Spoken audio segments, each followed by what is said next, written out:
एक बार भगवान शिव और माता पार्वती घूमते हुए काशी पहुंच गए। वहां पर भगवान शिव अपना मुंह पूर्व दिशा की ओर करके बैठे थे। उसी समय पार्वती ने पीछे से आकर अपने हाथों से भगवान शिव की आंखों को बंद कर दिया।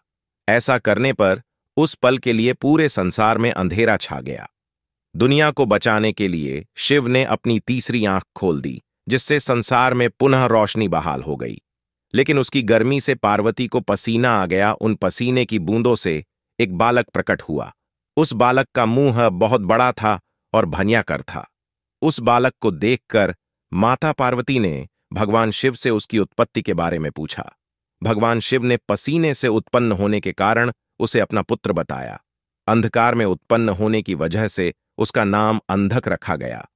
कुछ समय बाद दैत्य हिरण्याक्ष के पुत्र प्राप्ति का वर मांगने पर भगवान शिव ने अंधक को उसे पुत्र रूप में प्रदान कर दिया। अंधक असुरों के बीच ही पला बढ़ा और आगे चलकर असुरों का राजा बना।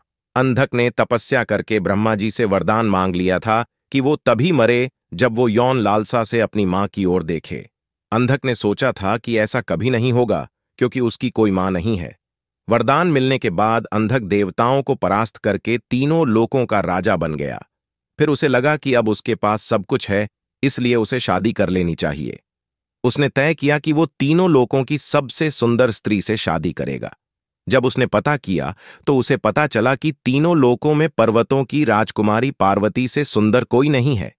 जिसने अपने पिता का वैभव त्याग कर शिव से शादी कर ली है, वो तुरंत पार्वती के पास गया और उसके सामने शादी का प्रस्ताव रखा। पार्वती के मना करने पर वो उसे जबरदस्ती ले जाने लगा, तो पार्वती ने शिव का आह्वान किया।